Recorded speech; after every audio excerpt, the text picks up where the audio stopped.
Ils n'avaient pas peur qu'on les traite de fous. Ils avaient peur qu'on les comprenne. Imaginez la scène. Une pièce fermée, une lampe basse, l'odeur du soufre, du vinaigre fort, des métaux chauffés. Sur une table, des corps nus, des mortiers, des fioles noircies. Et au milieu de tout cela, un homme qui écrit volontairement de travers. Il ne note pas Mercure, il note Dragon. Il ne dit pas dissoudre, il dit faire mourir le roi. Il ne signe pas son vrai nom. Il emprunte celui d'un ancien, d'un maître disparu, parfois d'un fantôme. Pourquoi ? Pourquoi tant de détours, tant de masques, tant de silence ?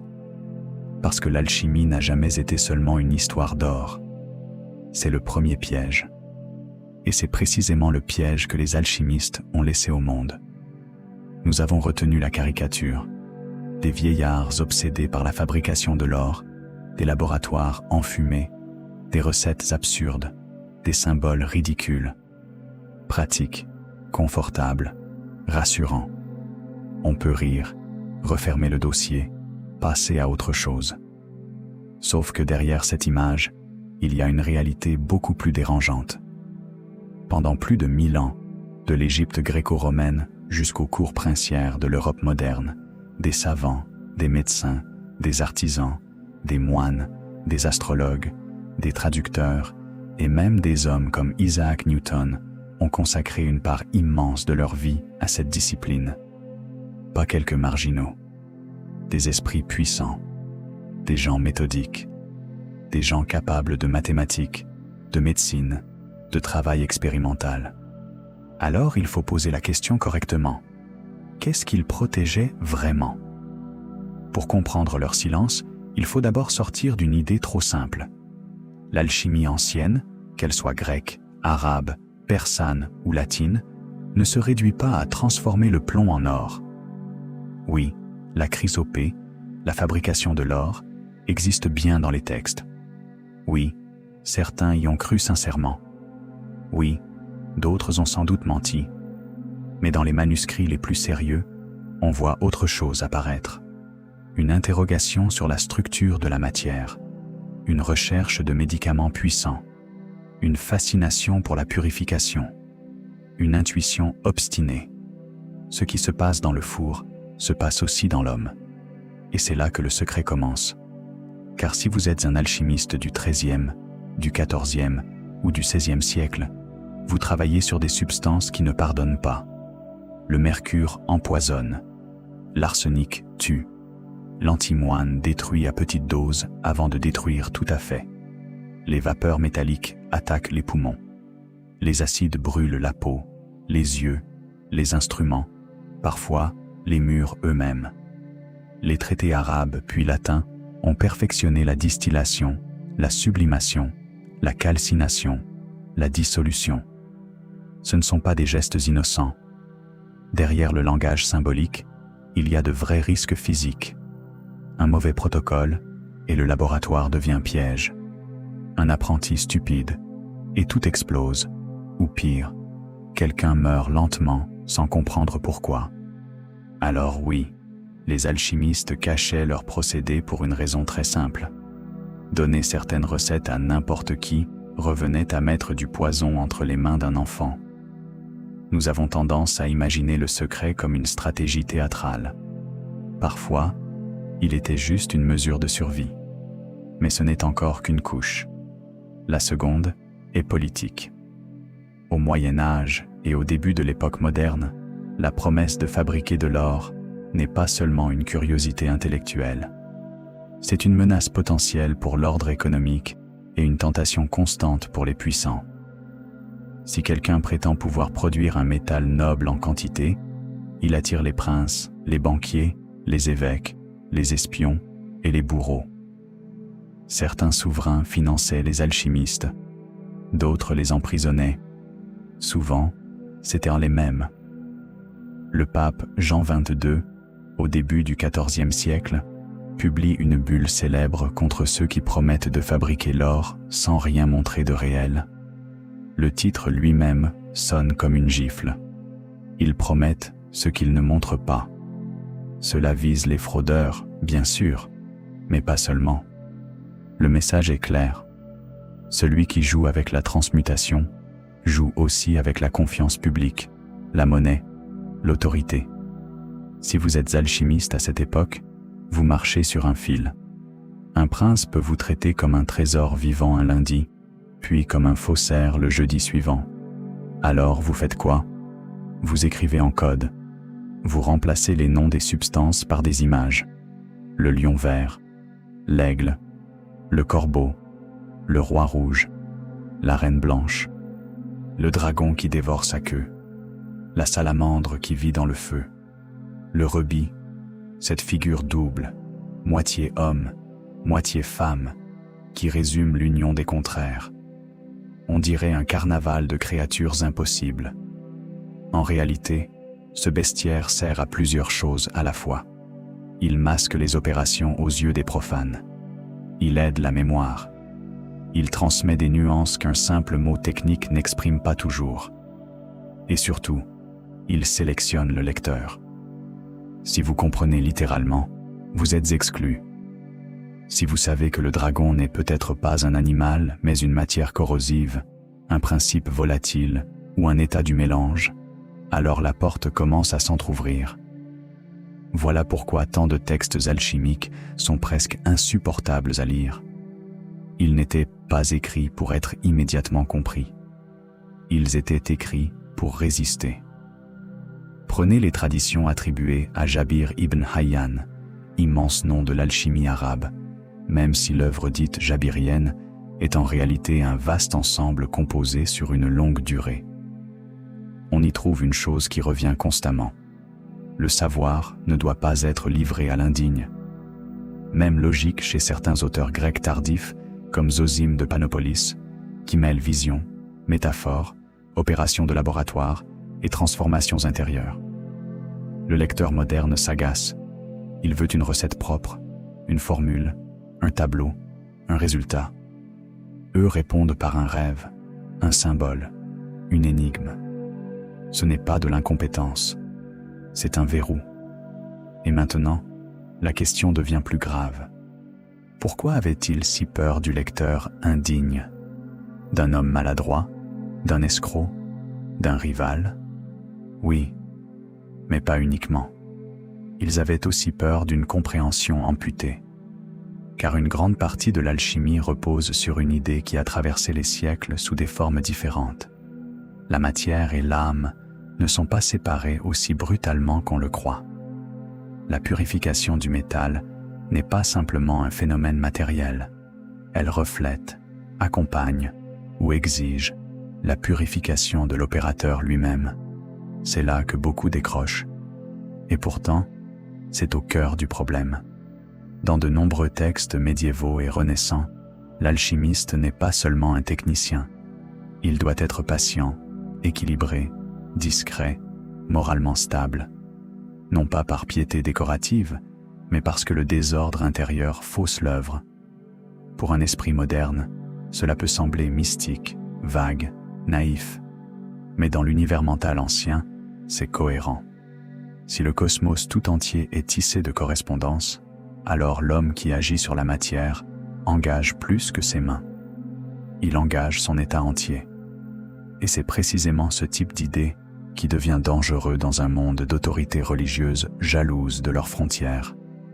Car si un alchimiste dit, en substance, que la transmutation la plus importante se déroule dans l'être humain lui-même, il empiète sur un territoire immense, celui du salut, de la purification, de la connaissance de soi, autrement dit, celui que les institutions spirituelles considèrent souvent comme leur domaine réservé. Vous commencez à voir le motif? Les alchimistes se taisent parce que leur savoir dérange à plusieurs niveaux en même temps. Il peut blesser le corps, il peut troubler l'économie, il peut échapper au dogme, il peut attirer les charlatans. Il peut surtout donner à certains hommes l'impression qu'ils n'ont plus besoin d'intermédiaires pour approcher une forme de vérité. C'est là que l'histoire devient presque ironique. car plus les alchimistes dissimulent, plus ils attirent les imposteurs. Des faux maîtres apparaissent partout, des vendeurs de poudres merveilleuses, des fabricants d'illusions, des aventuriers de cour qui promettent une montagne d'or et disparaissent avec l'argent. Alors, depuis des siècles, une même confusion s'installe. Comme les vrais cachent, les faux imitent le secret. Et de l'extérieur, tout finit par se ressembler. Mais les vrais, justement, laissent parfois des indices sur leur peur profonde. Ils ne redoutent pas seulement le mensonge, ils redoutent la vulgarisation. Pas au sens social, au sens intellectuel. Ils savent qu'un savoir arraché à son contexte devient une machine aveugle. Regardez ce qui se passe à la Renaissance et au début de l'époque moderne. L'Europe adore les cabinets de curiosité, les livres de secrets, les merveilles techniques. Les cours princières collectionnent les horloges, les automates, les pierres rares, les recettes, les grimoires, les instruments d'astronomie. Et au milieu de ce bouillonnement, l'alchimie flotte entre trois mondes, la science naissante, la magie savante et la politique du prestige. À Prague, sous Rodolphe II, la ville devient un aimant pour astrologues, naturalistes, mécaniciens, alchimistes, visionnaires et fraudeurs professionnels. C'est un théâtre magnifique, et c'est aussi un avertissement. Plus le pouvoir s'approche du secret, plus le secret change de nature. Il n'éclaire plus seulement, il sert, il enrichit, il manipule. Alors les meilleurs deviennent encore plus opaques. On pourrait croire que cette opacité prouve qu'ils n'avaient rien. Pourtant, le paradoxe, c'est que l'alchimie a réellement nourri la naissance de la chimie. Pas toute seule, évidemment. Pas proprement. Pas sans erreur. Mais elle a transmis des appareils, des gestes, des substances, des réflexes de laboratoire. Distillation, cristallisation, extraction, travail sur les sels, les métaux, les solvants, les vapeurs. Le vocabulaire change avec le temps, les explications se corrigent, les cosmologies s'effondrent, mais les mains apprennent. L'histoire de la science est pleine de ces héritages embarrassants. Ce qui semblait obscur ou faux contient parfois une méthode en gestation. Et là, surgit un nom qui dérange toujours. Isaac Newton. Oui, Newton, l'homme des lois du mouvement, de la gravitation, de l'optique. Pendant longtemps, on a voulu le garder propre, rationnel, presque inhumain de clarté. Puis ses papiers ont parlé, et ils ont montré autre chose. Des centaines de milliers de mots consacrés à l'alchimie, à ses auteurs, à ses symboles, à ses expériences, à ses hypothèses. Newton ne s'y intéressait pas comme un excentrique du dimanche. Il y travaillait sérieusement, souvent en secret, en recopiant des recettes, en comparant des manuscrits, en tentant de percer des formulations volontairement cryptées. Pourquoi ne publiait-il pas cela ? Parce qu'au XVIIe siècle, même pour un esprit de sa stature, certains terrains restaient dangereux. Pour la réputation, bien sûr, pour la carrière, pour les accusations d'hétérodoxie aussi, car Newton avait déjà des positions théologiques loin d'être banales. Alors même lui se cache. Et ce détail devrait faire lever la tête. Quand un homme capable de bouleverser la physique moderne choisit de taire une partie énorme de ses recherches, la question n'est plus « étaient-ils tous crédules ?» La question devient « qu'y avait-il dans cette tradition pour retenir si longtemps des esprits aussi redoutables ?» Une partie de la réponse est plus sobre qu'on l'imagine. Les alchimistes poursuivaient peut-être plusieurs choses en même temps, et c'est cela qui rend leur langage insaisissable. Ils cherchaient des médicaments universels. Ils exploraient les transformations de la matière. Ils rêvaient de longévité. Ils tentaient d'extraire des essences pures. Ils spéculaient sur l'unité profonde du monde. Et certains, oui, voulaient réellement produire l'or philosophique. Le problème, c'est que toutes ces pistes se sont superposés.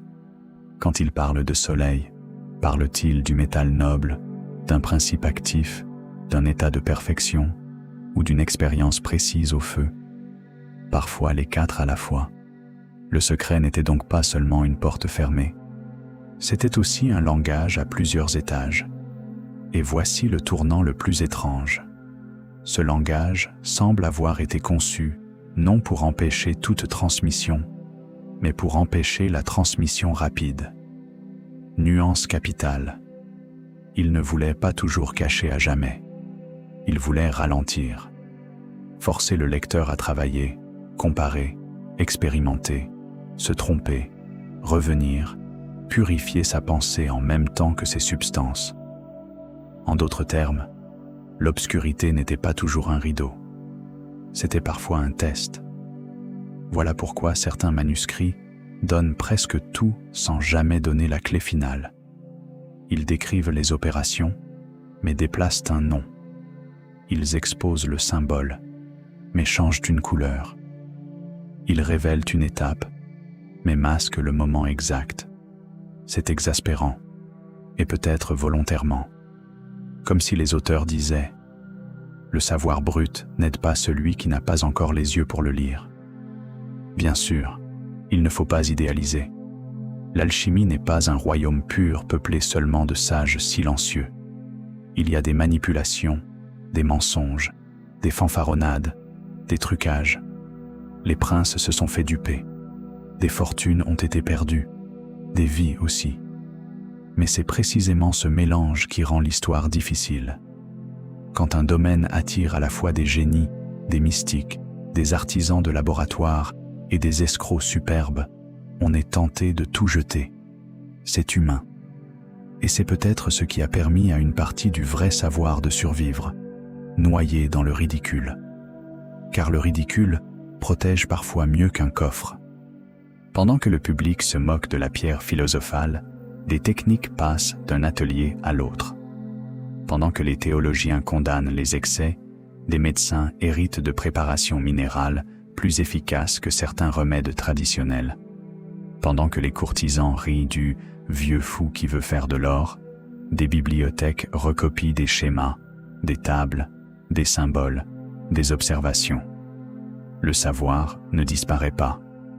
Il se travestit. Et au fond, c'est peut-être cela la vraie réponse à notre question. Les alchimistes ont caché leur savoir pendant des siècles parce qu'ils vivaient au croisement de trois périls. Le premier, l'ignorance brute qui détruit ce qu'elle touche. Le deuxième, le pouvoir qui veut posséder tout ce qui promet la maîtrise. Le troisième, la vanité humaine, ce poison inépuisable qui transforme toute connaissance en instrument de domination. Alors, ils ont enterré l'essentiel sous des couches d'images, de mythes, de monstres et de métaux.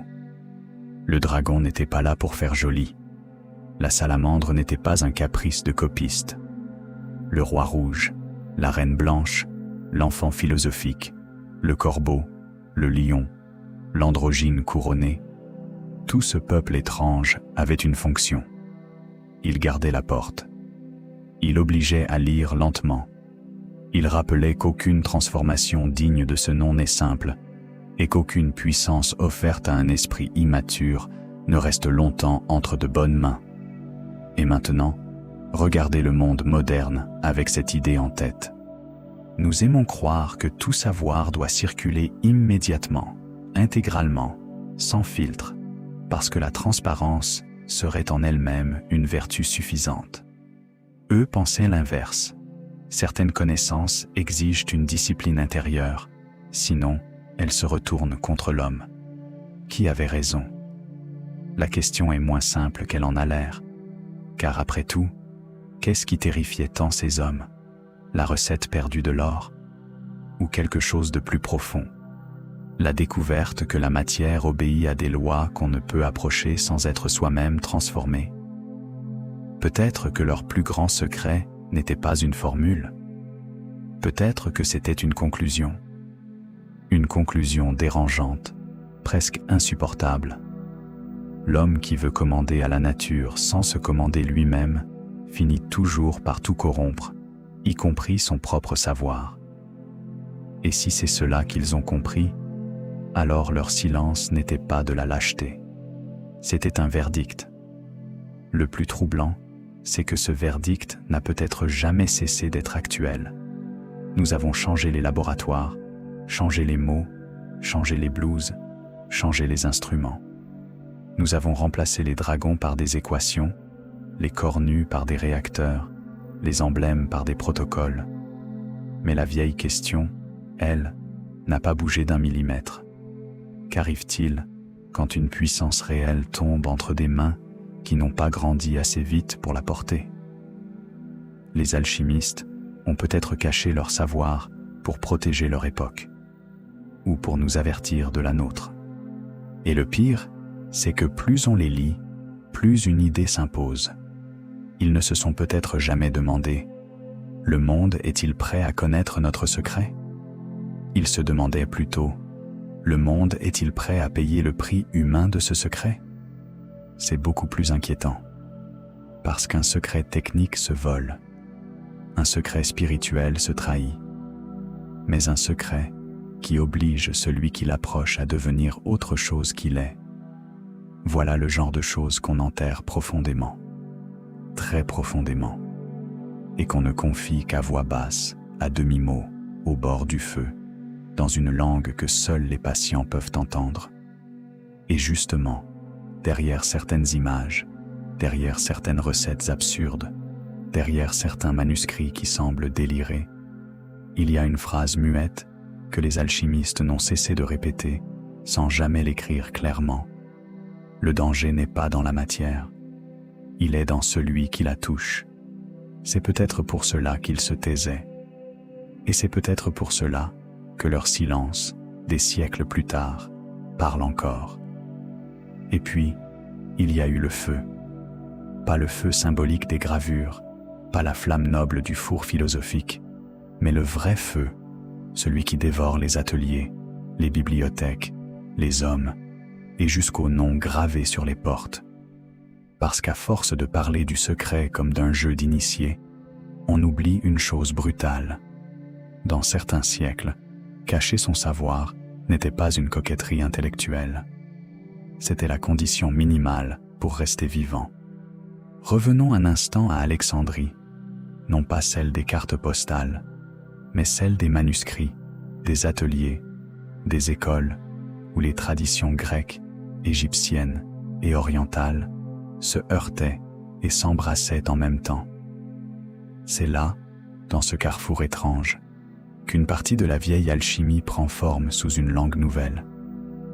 Les métaux cessent d'être de simples objets. Ils deviennent des étapes, des corps imparfaits, des êtres en voie de maturation. L'or n'est plus seulement riche, il devient accompli. Et à partir du moment où un métal peut être pensé comme un être inachevé, tout bascule. Car alors la nature entière n'est plus fixe, elle devient un processus. Vous voyez le problème? Une civilisation entière bâtie sur des catégories rigides, des hiérarchies, des essences supposées stables, et au milieu d'elles, des hommes qui murmurent que tout peut passer d'un état à un autre, que la corruption n'est peut-être qu'une étape, que l'impur peut devenir pur, que ce qui est tombé peut remonter, que l'homme lui-même est une matière en cours de cuisson. Ce n'est plus seulement de la chimie primitive, c'est une vision du monde. Et les visions du monde, elles attirent toujours deux espèces de prédateurs, les fanatiques et les souverains. C'est pour cela que les textes anciens se couvrent très tôt de noms d'emprunts. Hermès Trismégiste, Marie la Juive, Cléopâtre l'alchimiste, Démocrite le pseudo-sage, tant de figures qui flottent entre histoire et légende. Les auteurs réels disparaissent derrière des ancêtres prestigieux ou des silhouettes quasi mythiques. Pourquoi? Parce qu'un nom concret se poursuit. Une autorité légendaire, elle, se dissout dans le brouillard. L'anonymat protège. Le masque transmet. Et parfois, le masque augmente même la force du texte. Une formule attribuée à un maître antique voyage plus loin qu'une note signée d'un artisan inconnu. Mais il y a une autre raison, plus subtile. L'alchimie s'est pensée très tôt comme un savoir fragmenté. Les auteurs se présentent rarement comme les inventeurs de ce qu'ils disent.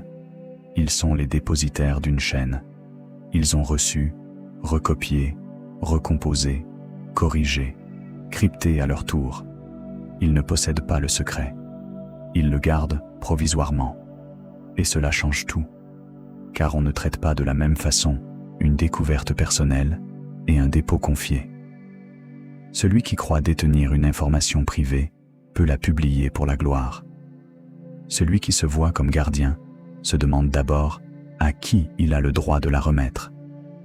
C'est là que naît la logique initiatique, pas forcément au sens spectaculaire qu'adorent les romans. Pas une confrérie en capuche sous une voûte humide, pas toujours. Parfois c'est bien plus simple, et donc bien plus solide. Un maître, un élève, des années de service, des gestes répétés, des erreurs supportées, des signes de confiance. Le manuscrit seul ne suffit pas.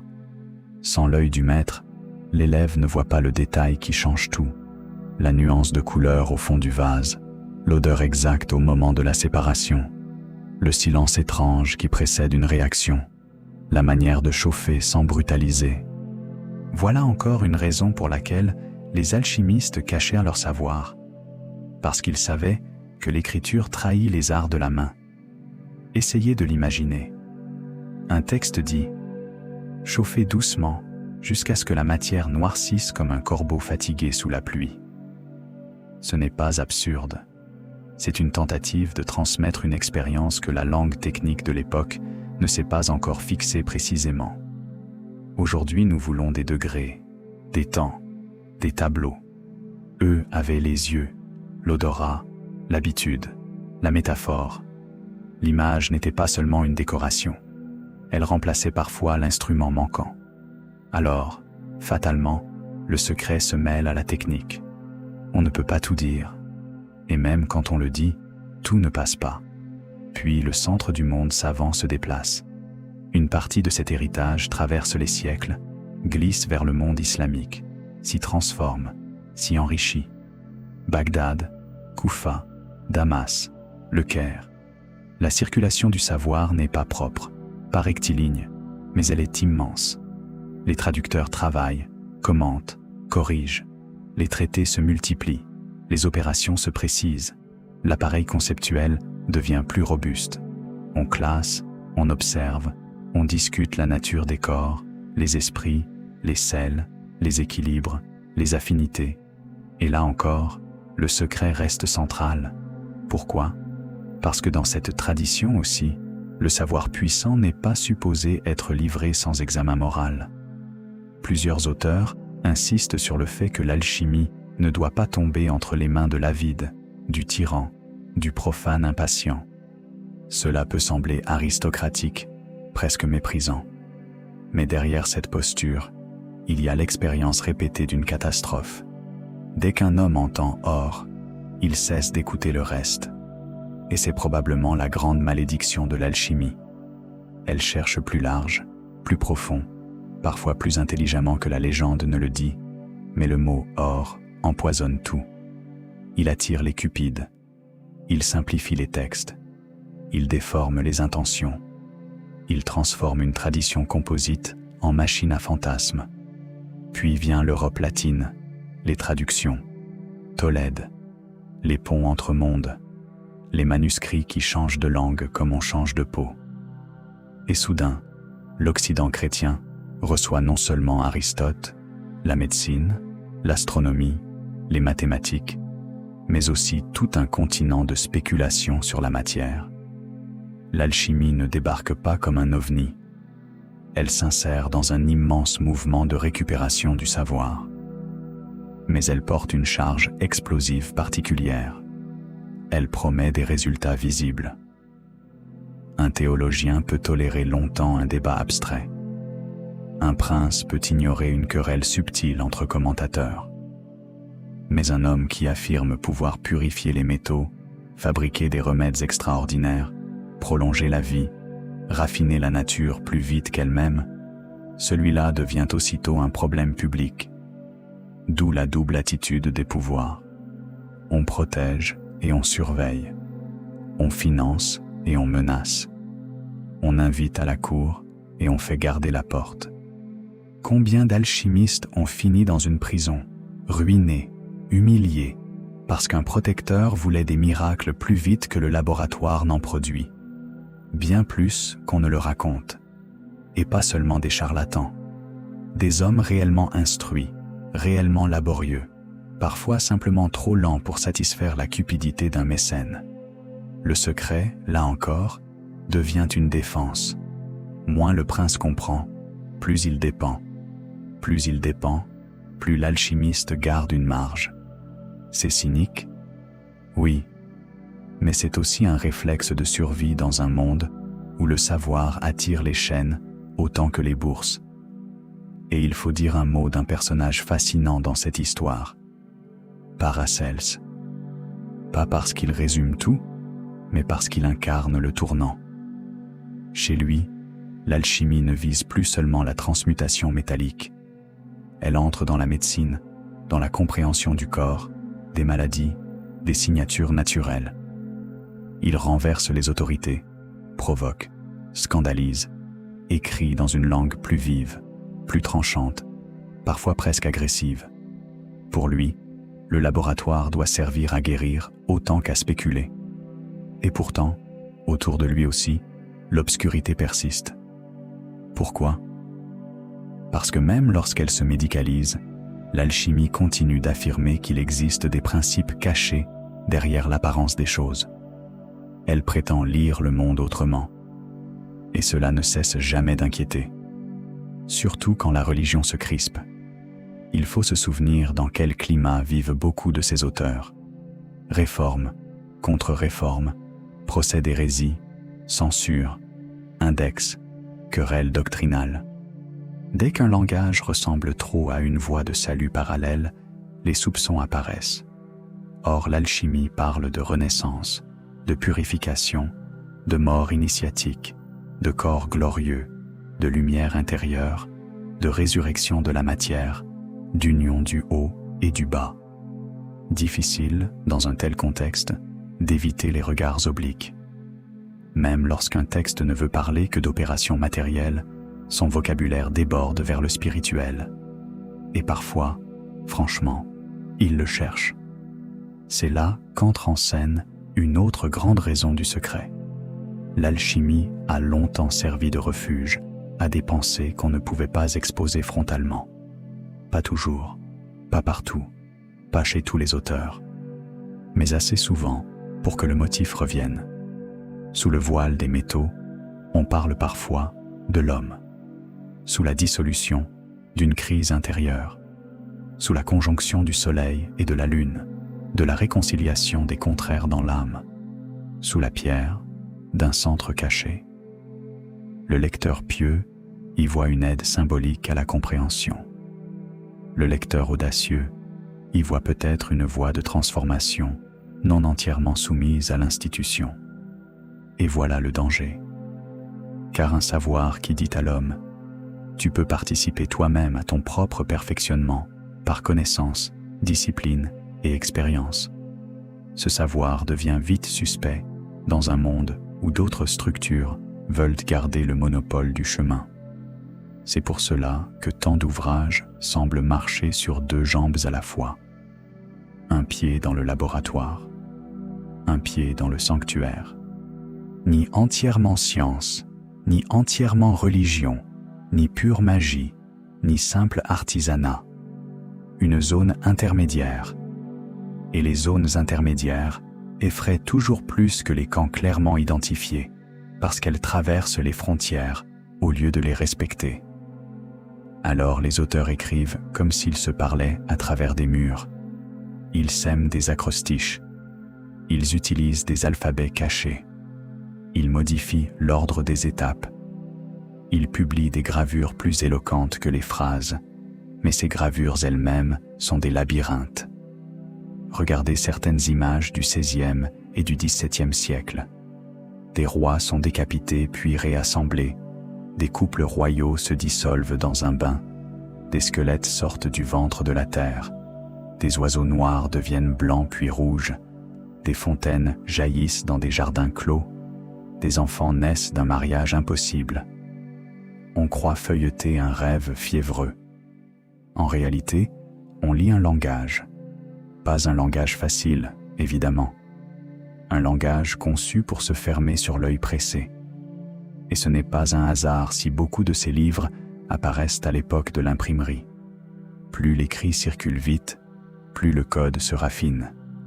L'imprimerie n'a pas tué le secret alchimique. Elle l'a obligé à devenir plus intelligent. Car diffuser largement un texte qu'on ne veut pas livrer entièrement, c'est un art en soi. Il faut montrer assez pour attirer les bons lecteurs, cacher assez pour perdre les mauvais, et brouiller assez pour que les puissants ne sachent pas toujours s'ils tiennent une clé ou une plaisanterie. C'est brillant, au fond. Et cruel aussi. Combien de vies se sont consumées à tenter de déchiffrer des textes peut-être volontairement incomplets? Combien d'hommes ont ruiné leur santé, leur fortune, leur raison à poursuivre une promesse qui reculait à mesure qu'ils croyaient l'approcher? Peut-être que les alchimistes ont protégé le monde. Peut-être aussi qu'ils l'ont empoisonné avec l'idée même du secret absolu. Car il faut avoir l'honnêteté de le dire. Le secret n'en oublie pas toujours. Il enivre. Il donne à celui qui le détient, ou prétend le détenir, une stature particulière. Il crée des cercles, des hiérarchies, des murmures. Il transforme la connaissance en théâtre de l'élection. Certains alchimistes ont très certainement aimé cela. Ils n'étaient pas au-dessus de l'orgueil humain. Bien au contraire. Comment résister à la tentation de se croire dépositaire d'une clé cosmique pendant que les autres avancent à l'aveugle? Mais les meilleurs parmi eux savaient sans doute que le secret le plus dur à garder n'était pas contre les autres. C'était contre soi. Ne pas parler trop tôt. Ne pas promettre trop vite. Ne pas confondre intuition et résultat. Ne pas prendre une vision intérieure pour une réussite matérielle. Ne pas se raconter qu'on a trouvé la pierre quand on a seulement trouvé une métaphore flatteuse. Et c'est peut-être ici que l'histoire devient vraiment humaine. Derrière les symboles, les métaux, les rois rouges et les aigles blancs, on devine une lutte constante entre le désir de transmettre et la peur de trahir. Tout maître connaît cela, tout chercheur aussi. À quel moment partager? À quel moment se taire? Quand la prudence devient-elle rétention égoïste? Quand la transparence devient-elle irresponsabilité? Les alchimistes ont répondu à leur manière, par un demi-silence. Ils n'ont pas tout caché, sinon nous n'aurions rien. Ils n'ont pas tout donné, sinon le langage symbolique n'aurait aucun sens. Ils ont laissé des pistes, des fragments, des cartes volontairement inexactes, comme s'ils acceptaient que seule une intelligence patiente, appuyée par une pratique réelle, pourrait traverser le brouillard. Et puis, il y a la peur la plus intime, celle dont ils parlent rarement, mais qui flotte partout dans leurs textes. La peur que le savoir change celui qui le cherche d'une manière irréversible. Car lorsque vous passez des années à observer les matières se dissoudre, noircir, fermenter, se recomposer, vous finissez par vous regarder vous-même autrement. Le laboratoire devient un miroir détestable. Tout ce qui est impur en vous devient soudain visible. L'impatience fait rater les temps. L'avidité déforme l'interprétation. La colère fait surchauffer. L'orgueil vous persuade trop tôt. Même si l'on retire toute mystique excessive, il reste cela. Certaines disciplines dévoilent l'état moral de celui qui les pratique. Et l'alchimie, plus que beaucoup d'autres, semble avoir eu cette réputation terrible de révéler l'homme à lui-même. Peut-être que beaucoup n'ont pas supporté cette révélation. Alors, ils ont parlé de monstres, de dragons, de corbeaux et de noces royales, parce qu'il est parfois plus facile de décrire un processus intérieur sous la forme d'un bestiaire impossible. Dire « je me suis heurté à ma propre corruption » est insoutenable. Dire « le corbeau a noirci la matière » est plus respirable.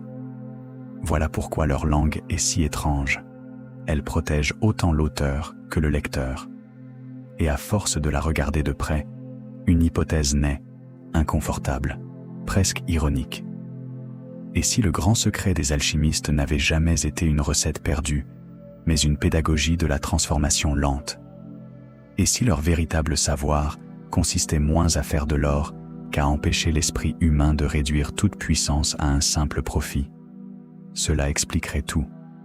Le langage fermé, la transmission sélective, l'insistance morale, la haine de l'impatient, le mépris du vulgaire au sens spirituel du terme, non social. Et surtout cette certitude presque obstinée qu'un homme indigne échouera même si on lui met la vérité dans les mains, parce qu'il la transformera aussitôt en autre chose, en richesse, en prestige, en pouvoir, en dogme. Et l'œuvre, elle, mourra. Alors oui, ils ont caché leur savoir pendant des siècles. Pas uniquement parce qu'ils avaient peur des bûchers, des rois, des prêtres ou des voleurs. Tout cela a compté. Énormément. Mais sous ces motifs visibles, il y en avait un plus profond, plus triste, plus universel. Ils ne faisaient pas confiance à l'humanité pressée. Ils avaient observé trop de princes vouloir l'or sans la purification. Trop de religieux vouloir le symbole sans l'expérience. Trop de charlatans vouloir la formule sans la discipline. Trop d'élèves vouloir le résultat sans la lenteur. Et peut-être ont-ils fini par conclure que le secret n'était pas l'ennemi de la vérité. Il était le dernier rempart contre sa vulgarisation. C'est une pensée élitiste. Oui, dangereuse même, mais difficile à balayer d'un geste lorsque l'histoire entière de l'alchimie semble lui donner, au moins en partie, raison. Car dès que le secret fuit, il devient marchandise. Dès qu'il devient marchandise, il appelle le mensonge. Et dès que le mensonge domine, le vrai savoir se recache plus profond encore, comme un animal blessé qui comprend enfin que la lumière attire les chasseurs. Voilà pourquoi tant de manuscrits finissent sur une image de fermeture. Un jardin clos, une tour, un sceau, un roi endormi, une fontaine gardée, un tombeau scellé. Ce n'est pas seulement de l'esthétique, c'est une instruction. Le centre est là, peut-être, mais il n'est pas pour le premier venu. Il faut tourner autour, attendre, revenir, mourir à certaines illusions avant d'entrer. Et si cela vous semble excessif, regardez notre époque. Nous avons l'information partout, à chaque seconde, dans chaque poche, sur chaque écran. Et pourtant, jamais peut-être la différence entre savoir, comprendre et porter un savoir n'a été aussi douloureusement visible. Nous accumulons plus vite que nous n'intégrons. Nous diffusons plus vite que nous ne discernons. Nous possédons des puissances immenses avec des maturités parfois dérisoires. Les alchimistes, eux, avaient peut-être vu venir ce déséquilibre sous une forme primitive. Ils ont donc choisi le voile, non pour étouffer la vérité, pour lui gagner du temps. Et le plus déconcertant, c'est que ce vieux choix, si irritant, si opaque, si arrogant parfois, nous regarde encore droit dans les yeux. Car au fond, leur question n'était pas « qui mérite de savoir ?» Leur vraie question était peut-être bien plus redoutable. Que devient une vérité quand elle tombe dans un monde qui ne cherche pas à se transformer avec elle? C'est là que le laboratoire cesse d'être une pièce. Il devient un jugement. Et ce jugement, au fil des siècles, a laissé derrière lui des cendres, des symboles, des livres presque illisibles, et une porte qui n'est toujours pas complètement ouverte. Derrière cette porte, il n'y a peut-être pas de pierre miraculeuse. Il y a peut-être quelque chose de pire. La preuve que leur silence n'était pas une superstition, mais une expérience. Ils ont même caché la vérité à leurs propres disciples. c'est peut-être le détail le plus troublant de toute cette histoire. On imagine toujours le secret comme une frontière simple, d'un côté les initiés, de l'autre la foule. En réalité, l'alchimie a souvent fonctionné comme une série de portes concentriques. On en franchissait une, puis une autre apparaissait. On recevait une première explication, puis on découvrait qu'elle n'était qu'une préparation à la suivante. Même à l'intérieur du cercle, tout le monde ne savait pas la même chose. Même l'élève le plus fidèle n'obtenait pas tout. Et cela ne relevait pas seulement de la méfiance. Cela révélait une conviction beaucoup plus radicale. Un savoir véritable ne peut pas être donné d'un seul bloc, parce qu'un esprit non préparé le déforme au moment même où il le reçoit. Voilà pourquoi tant de maîtres ont parlé par fragments. Ils ne mentaient pas toujours. Ils distribuaient une image à l'un, une opération à l'autre, une maxime morale au troisième, comme si l'œuvre complète ne devait exister nulle part ailleurs que dans l'esprit de celui qui aurait traversé toutes les étapes sans se perdre en route. C'est exaspérant pour l'historien. C'est presque cruel pour le lecteur moderne. Mais c'est d'une logique implacable. Si aucun manuscrit ne contient la totalité, alors le pillage devient presque inutile. Vous pouvez voler un livre, pas un parcours. Et ce parcours, justement, était semé de pièges. Pas seulement les pièges de la matière, déjà assez redoutables, mais des pièges délibérés. Des recettes fausses glissées dans de vrais traités, des indications inversées, des noms volontairement déplacés, des matières substituées, des durées absurdes, des couleurs décrites dans un ordre impossible. On trouve cela dans plusieurs traditions, latines comme arabes. L'idée qu'un texte peut être sincère et trompeur à la fois. Sincère parce qu'il pointe vers une réalité. Trompeur parce qu'il empêche le profane d'y accéder trop vite. Cela scandalise notre instinct moderne. Nous voulons croire qu'un livre honnête doit être clair, transmissible, reproductible. Eux raisonnaient autrement. Un texte trop clair aurait fabriqué des imitateurs avant de former des connaisseurs. Il aurait donné aux ambitieux un raccourci. Et pour les alchimistes, les raccourcis étaient presque toujours immoraux. Il faut comprendre à quel point la figure de l'impatient les hantait. L'impatient brûle trop fort.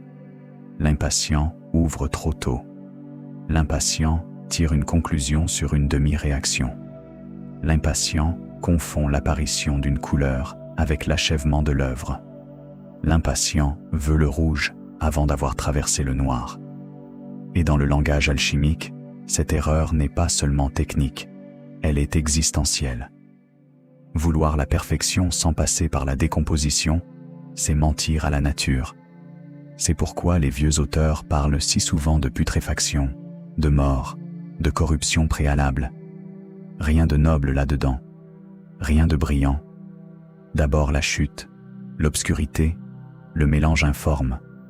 Ensuite, seulement quelque chose peut se recomposer. Vous voyez le sous-texte ? Les alchimistes n'étaient pas simplement en train de décrire ce qui arrive à une matière dans un vase. Ils parlaient de la loi fondamentale de toute transformation profonde. Tout ce qui prétend devenir autre chose doit accepter de perdre sa forme première. Et cette loi, si on la prend au sérieux, est insupportable à la plupart des hommes. Nous préférons presque toujours les promesses de lumière immédiate. Alors, ils ont protégé leur savoir contre une humanité qui adore les résultats et déteste les métamorphoses. C'est là que les figures les plus célèbres de l'alchimie prennent une autre couleur.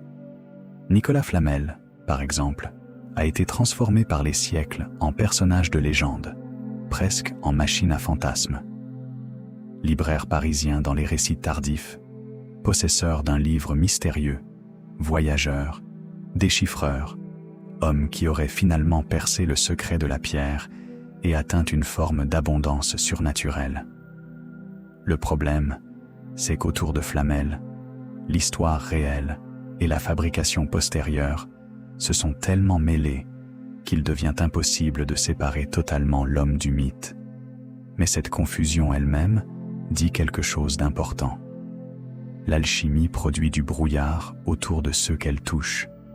Un auteur réel devient personnage. Un copiste devient maître. Un propriétaire de manuscrits devient adepte immortel.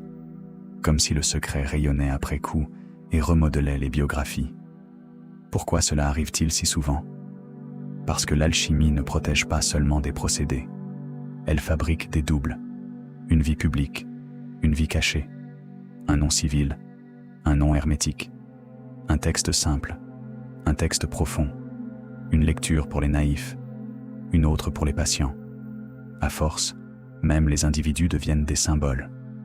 Et plus un personnage devient symbole, plus il devient difficile à saisir par l'histoire ordinaire. C'est exactement ce qui s'est passé avec d'autres figures. Basile Valentin, dont l'existence historique demeure incertaine. Raymond Lulle, dont le nom a été utilisé par une tradition pseudo-lullienne immense. Guébert, derrière lequel se cache le prestige du corpus arabe, transformé par sa réception latine. Le phénomène est constant. L'alchimie ne veut pas seulement protéger une vérité, elle veut la dissocier de l'ego de l'auteur. Ou du moins, elle prétend le vouloir. Parfois par humilité réelle, parfois parce que l'effacement protège mieux que la signature, parfois aussi parce qu'un nom ancien ouvre des portes qu'un nom inconnu laisse fermer. Et soudain, une question surgit.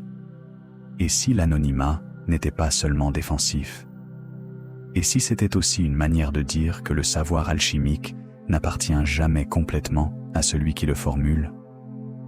Car dans presque toutes ses variantes, l'alchimie refuse l'idée du créateur isolé. Elle préfère le dépositaire, l'héritier, le lecteur d'indices. L'alchimiste découvre, certes, mais il découvre dans une matière déjà parlante, dans une nature qui travaille avant lui, dans une tradition qui le précède. Il n'invente pas le feu, il apprend à le servir. Cette posture limite l'orgueil, du moins en théorie. En pratique, bien sûr, beaucoup y ont succombé. Mais le cadre moral est là. Tu n'es pas le maître absolu. Tu es au mieux un interprète. Et c'est précisément cette idée qui résiste mal aux époques dominées par la conquête, l'exploitation, l'accélération. À partir du moment où le monde moderne commence à se penser comme un monde à maîtriser, à mesurer, à exploiter, l'alchimie perd sa place centrale. Pas parce qu'elle était entièrement fausse, mais parce qu'elle parlait d'une relation à la matière devenue presque inaudible, une matière vivante de correspondance, une matière qu'on ne violente pas sans se blesser soi-même, une matière qui exige du tact, non seulement de l'efficacité. Alors le secret change de fonction. Il ne sert plus seulement à protéger le savoir contre la persécution. Il sert aussi à protéger le savoir contre le ridicule. Quand la chimie moderne s'affirme, quand les balances deviennent plus fines, quand les classifications gagnent en clarté, quand les équations remplacent les emblèmes, l'ancien langage hermétique commence à paraître embarrassant. Les héritiers des laboratoires ne veulent plus être associés aux dragons, aux aigles et aux rois noyés dans leur propre bain. Alors, une partie de la tradition alchimique est refoulée. On garde les instruments, on oublie les visions. On conserve les gestes utiles, on jette le cadre cosmologique. On sauve le laboratoire, on exécute l'imaginaire. Mais est-ce si simple? Pas du tout. Car certains des plus grands esprits de l'époque charnière n'ont jamais vraiment accepté cette séparation nette. Newton, bien sûr, on l'a déjà croisé. Mais il n'est pas seul. Robert Boyle, lui-même, figure majeure de la chimie naissante, n'était pas étranger aux préoccupations transmutatoires. Les frontières sont floues bien plus longtemps qu'on ne l'enseigne souvent. Et cette zone floue produit un malaise durable. Si les pères de la modernité ont fréquenté l'ombre hermétique plus qu'on ne le croyait, alors le récit triomphal devient moins propre. Il faut admettre que la science moderne n'est pas née seulement contre les ténèbres. Elle est née aussi à partir d'elles, en les traversant. Et cela, d'une certaine manière, confirme le geste des alchimistes. Ils avaient raison sur un point essentiel. Tout n'a pas besoin d'être dit au même niveau, au même moment, dans la même langue. Une connaissance peut survivre en changeant de vêtements. C'est peut-être ce qu'ils ont fait de plus intelligent. Quand le langage religieux devenait trop étroit, ils parlaient en mythes. Quand les princes devenaient trop avides, ils parlaient en énigmes. Quand les savants devenaient trop fiers, ils parlaient en images. Quand les censeurs devenaient trop attentifs, ils noyaient le sens dans l'abondance des symboles. Ils n'ont pas construit une forteresse. Ils ont inventé une matière fluide.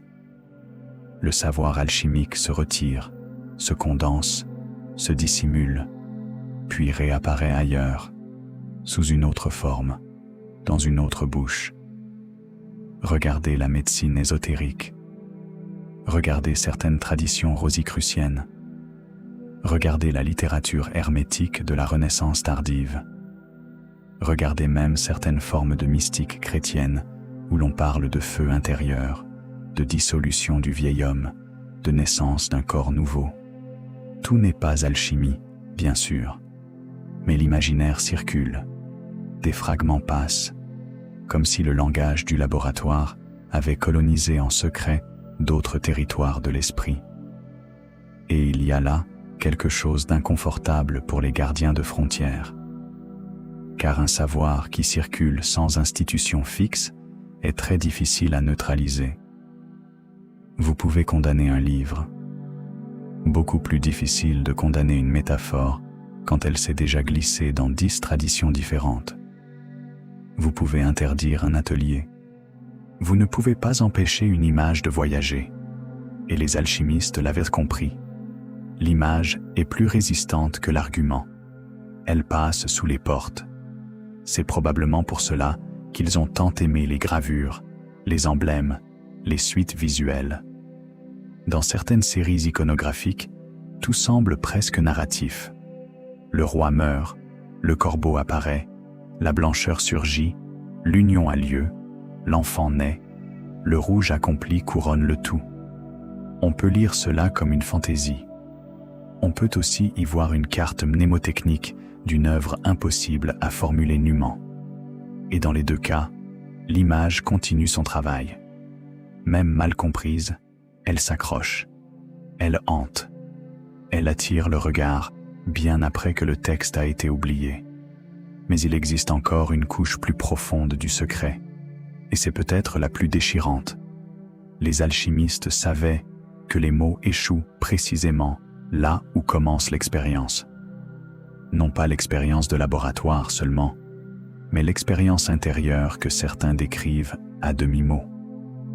Il y a, dans de nombreux textes, cette sensation étrange que l'auteur s'approche d'un point où la description devient presque impossible.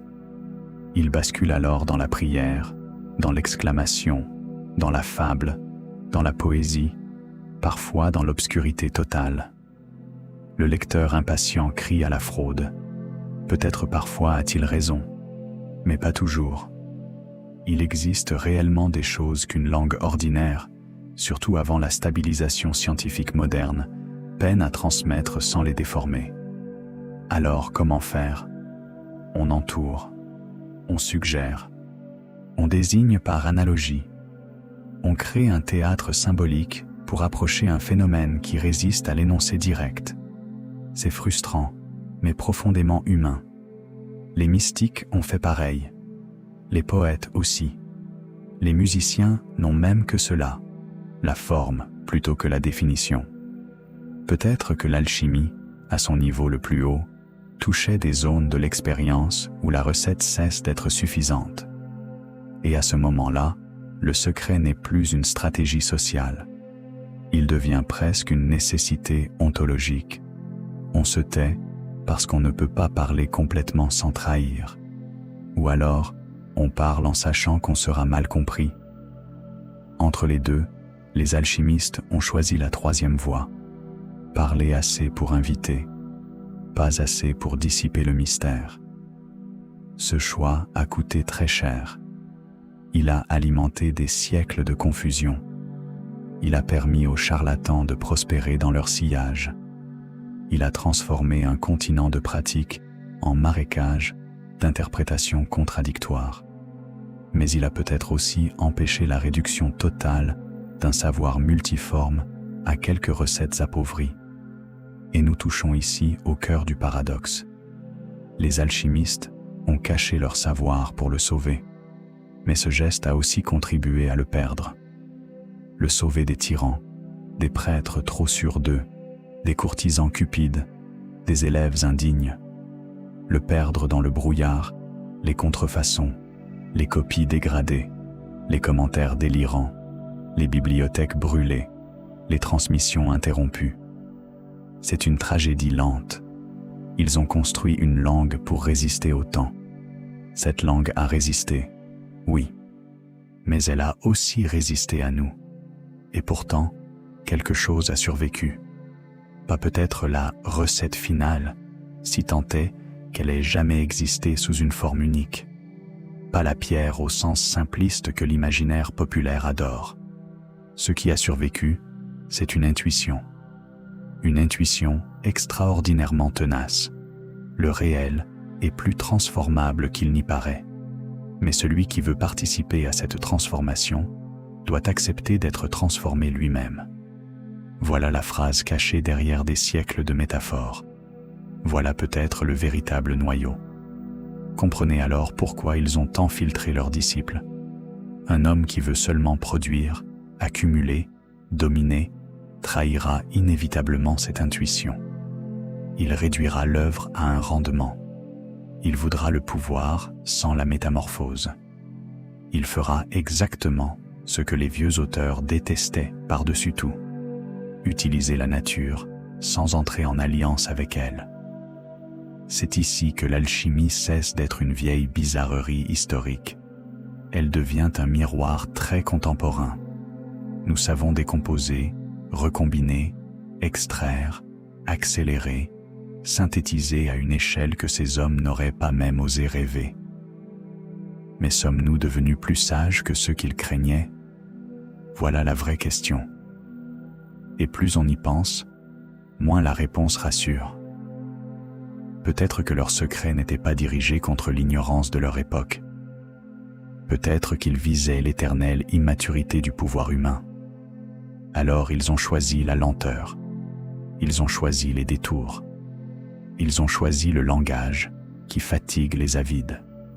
Ils ont choisi de frustrer le monde pour empêcher le monde de se précipiter sur ce qu'il ne savait pas porter. Et maintenant, regardez une dernière fois leurs manuscrits comme ils voulaient peut-être qu'on les regarde.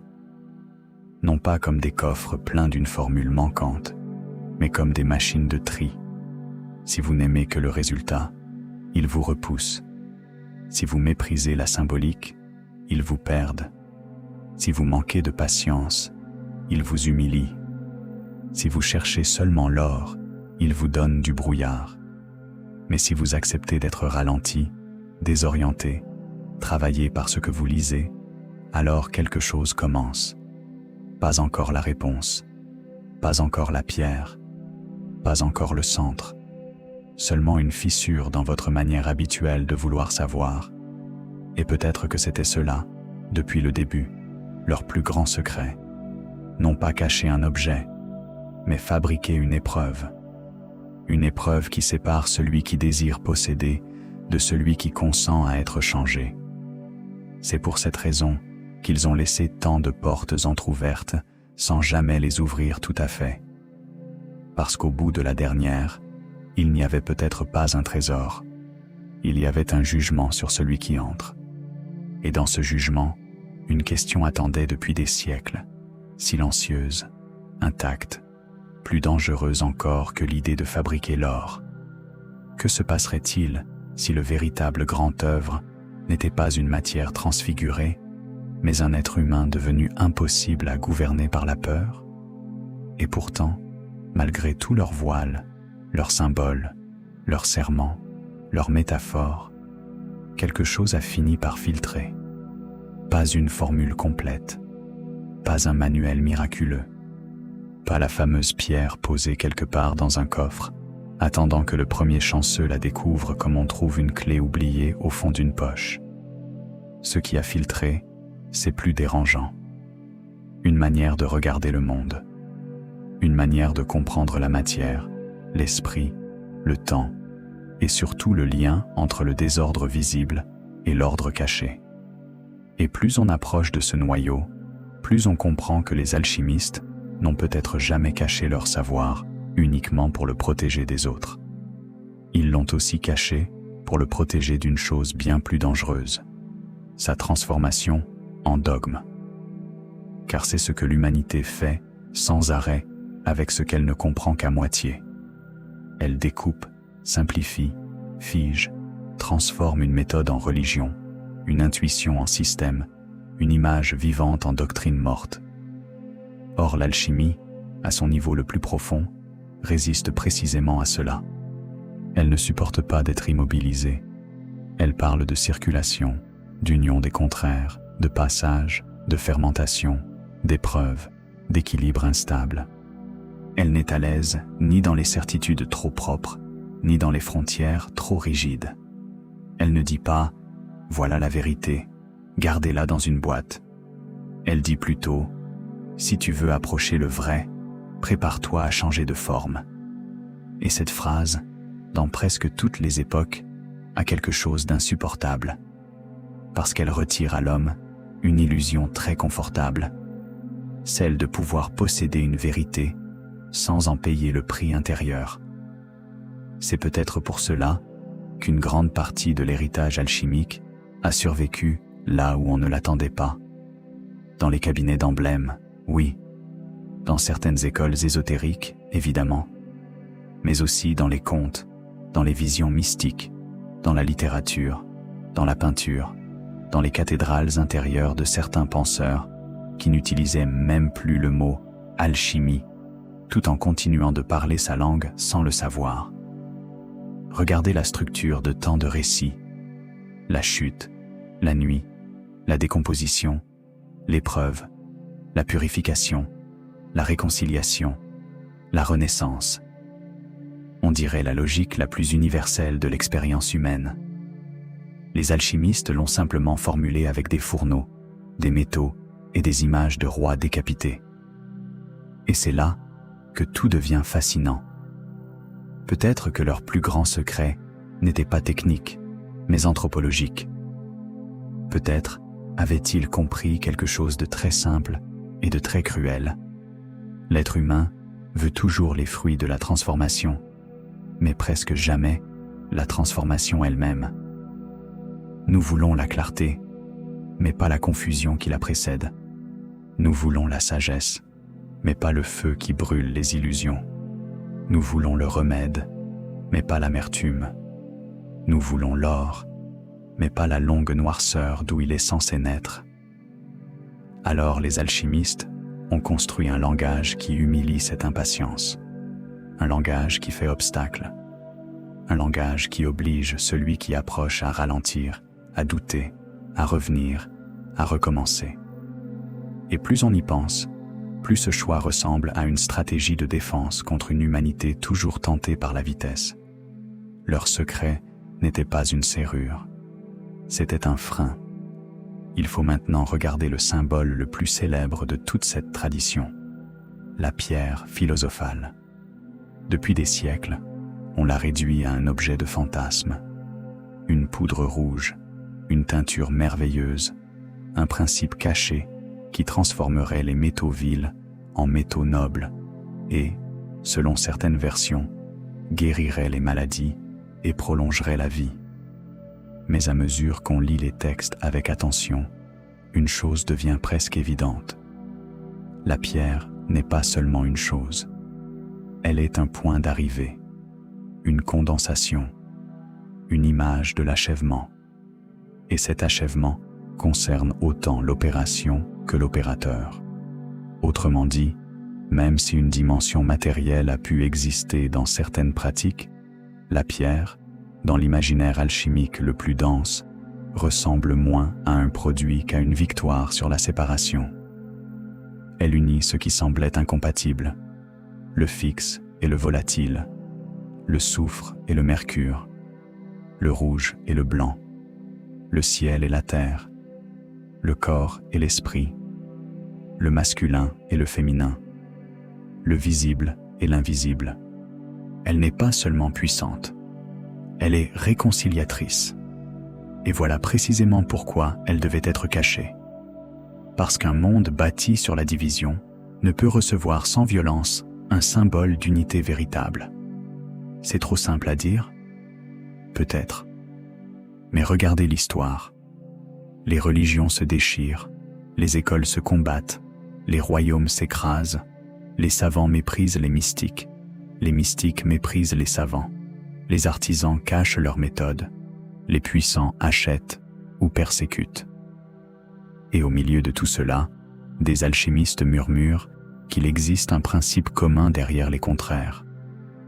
Rien d'étonnant à ce que leur langage soit devenu souterrain.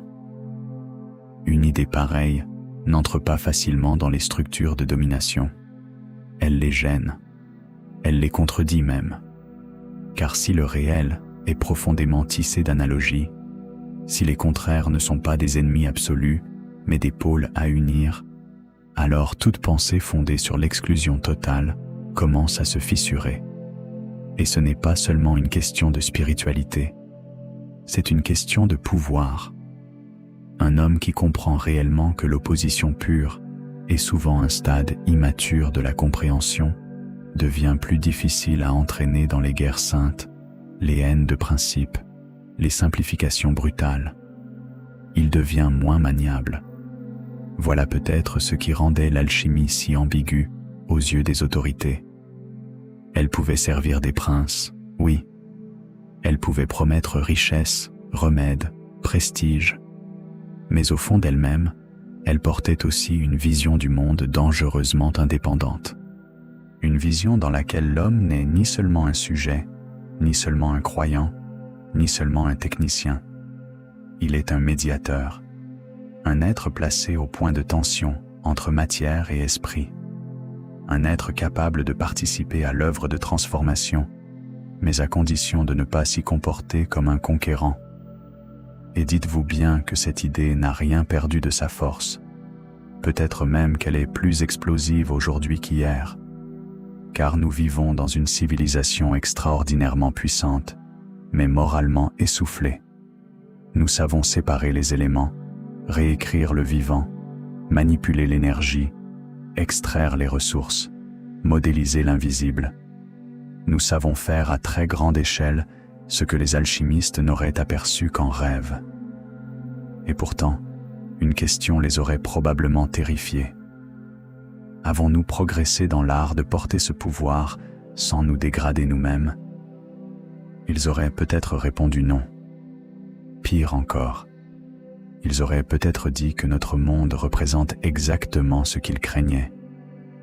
Un monde où la puissance circule plus vite que la sagesse. Un monde où la connaissance est immédiatement convertie en marché. Un monde où l'on croit tout révéler, alors qu'on ne fait souvent que tout exposer. Un monde où l'accès remplace l'initiation. Un monde où l'information se multiplie pendant que la capacité intérieure de la recevoir s'amincit. À cet instant, leur silence change de visage. Il cesse d'avoir l'air archaïque. Il devient presque prophétique. Non, ils n'avaient pas Internet, ni laboratoires industriels, ni intelligence artificielle, ni biotechnologie, mais ils connaissaient l'essentiel de la faiblesse humaine. Dès qu'une force apparaît, l'homme se demande d'abord comment l'utiliser avant de se demander ce qu'elle exige de lui. Et cette inversion, pour les alchimistes, était fatale. On ne touche pas impunément aux puissances de transformation si l'on reste intérieurement inchangé. C'est aussi pour cela qu'il parlait tant de pureté. Malheureusement, ce mot a été usé jusqu'à la corde. Il a servi à trop de folie pour qu'on l'emploie encore sans méfiance. Mais chez les meilleurs auteurs hermétiques, la pureté n'est pas un fantasme social ou moraliste. Ce n'est pas une supériorité, c'est une qualité de disponibilité. Être pur, ce n'est pas être parfait, c'est être moins encombré, moins brouillé par l'avidité, par l'orgueil, par la peur, par la hâte. C'est être capable de voir sans projeter immédiatement son désir sur ce qu'on voit. Combien d'êtres humains en sont capables durablement? Très peu. Et c'est précisément ce qui rend le secret presque inévitable. On pourrait objecter. Mais alors, pourquoi écrire? Pourquoi laisser des livres, des images, des allusions?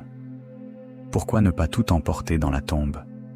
Parce qu'il ne voulait pas que la vérité disparaisse. Il voulait qu'elle survienne lentement. Il y a toute la différence du monde. Détruire un savoir, c'est désespérer de l'humanité. Le voiler, c'est encore croire qu'un jour, quelqu'un pourra le recevoir autrement. Et cette confiance minuscule, cette confiance presque obstinée, me semble être la chose la plus touchante dans toute l'histoire de l'alchimie. Malgré les persécutions, les moqueries, les échecs, les impostures et les malentendus, ces hommes ont continué de transmettre. Mal, de travers, par énigme, avec exaspération parfois, mais ils ont transmis, comme s'ils espéraient, à travers les siècles, rencontrer un lecteur qu'ils ne connaîtraient jamais, quelqu'un de suffisamment patient pour comprendre que le secret n'est pas toujours l'ennemi de la vérité. Parfois, il en est le dernier gardien. Il y a quelque chose de presque tragique là-dedans. Imaginez des générations entières d'hommes penchés sur des manuscrits, au bord du feu, dans des cellules, des ateliers, des arrière-salles, des cabinets princiers, des laboratoires humides, tous occupés à sauver quelque chose qu'ils ne pouvaient pas nommer proprement. Ils savaient que le langage ordinaire échouait. Ils savaient que le pouvoir corrompait. Ils savaient que le lecteur pressé détruirait le sens. Alors, ils ont inventé une littérature qui ressemble à un rêve fiévreux pour cacher une exigence presque insoutenable, devenir digne de ce qu'on cherche. Et peut-être, finalement, est-ce cela la grande leçon? La question n'a jamais été « Peut-on fabriquer de l'or ?» La vraie question était « Qu'est-ce qui, en l'homme, mérite d'être transformé avant qu'on lui confie une puissance réelle ?» À cet endroit, l'alchimie rejoint quelque chose d'universel. Elle cesse d'être une curiosité médiévale. Elle devient une parabole sur la connaissance elle-même. Toute connaissance sérieuse possède ce dilemme. Trop fermée, elle s'éteint. Trop ouverte, elle se dissout ou se pervertit. Trop sacrée, elle devient secte. Trop vulgarisée, elle devient slogan. Les alchimistes ont vécu ce dilemme jusqu'à l'obsession, parce que leur domaine se trouvait au croisement de la matière, du pouvoir et du mystère. Ils savaient que la moindre fissure attirerait les mauvaises mains. Alors, ils ont choisi la voie la plus ingrate, celle qui vous condamne à être mal compris par presque tout le monde. Les crédules vous prennent pour un magicien, les sceptiques pour un idiot, les puissants pour un outil, les religieux pour un suspect, les savants pour un ancêtre embarrassant. Et au milieu de tous ces regards, vous continuez à écrire des dragons, des corbeaux, des noces royales et des fontaines closes, en espérant qu'un esprit assez rare verra derrière le rideau. Il faut reconnaître à quel point ce destin est étrange. Beaucoup de traditions veulent être reconnues, honorées, triomphées. L'alchimie, elle, a souvent survécu en acceptant de passer pour autre chose que ce qu'elle était. Parfois, pour de la folie. Parfois, pour de la fraude. Parfois, pour du délire symbolique. Peut-être que cette humiliation faisait partie du prix. Le savoir qui refuse d'être transformé en idole doit accepter de circuler en contrebande. C'est peut-être ce qu'ils ont fait de plus subtil. Ils ont laissé le monde se moquer de la surface pendant que le fond poursuivait sa route. Et maintenant, si l'on revient à notre question initiale, la réponse devient presque vertigineuse. Pourquoi les alchimistes ont-ils caché leur savoir pendant des siècles? Parce qu'ils savaient que le savoir le plus dangereux n'est pas celui qui donne du pouvoir. C'est celui qui révèle à quel point l'homme n'est pas prêt à le porter. Ils ont caché leurs procédés, oui. Leurs symboles, oui. Leurs sources, leurs noms, leurs opérations, leurs lectures, leurs expériences. Mais plus profondément encore, ils ont caché une vérité humiliante. La plus grande impureté n'est pas dans le plomb. Elle est dans le cœur de celui qui rêve déjà de le transformer en or. Et c'est là, peut-être, que se trouve leur véritable héritage. Pas dans un coffre, pas dans une formule, pas dans une cave oubliée sous quelque abbaye, pas même dans un manuscrit encore non déchiffré. Il se trouve dans cette mise en garde silencieuse qui traverse les siècles comme une braise sous la cendre. Toute transformation extérieure, qui n'est pas accompagnée d'une transformation intérieure, finit par devenir une catastrophe déguisée en progrès. C'est dur à entendre. C'est encore plus dur à réfuter.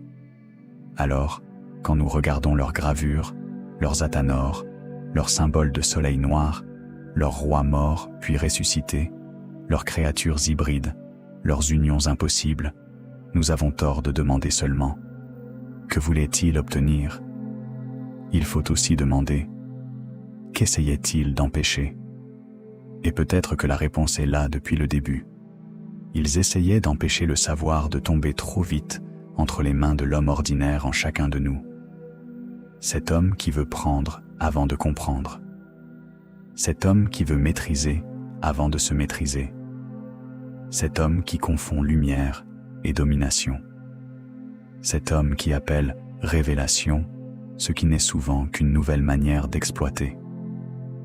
Les alchimistes le connaissaient bien, parce qu'ils l'avaient rencontré dans les rois, dans les prêtres, dans les charlatans, dans leurs élèves, et probablement, le plus douloureux de tout, en eux-mêmes.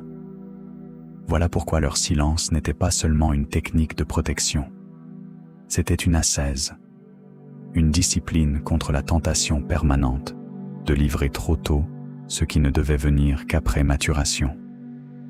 Ils ont vécu dans l'attente de lecteurs plus lents, plus honnêtes, plus capables de supporter une vérité qui ne flatte pas l'ego, qui ne promet pas une domination magique du monde, mais une responsabilité accrue.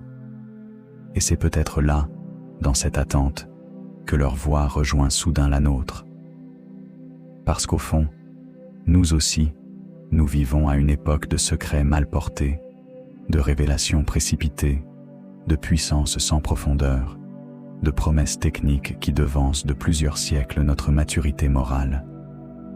Nous ne sommes pas sortis du problème alchimique. Nous l'avons simplement déplacé. Les athanors ont changé. Les métaux aussi.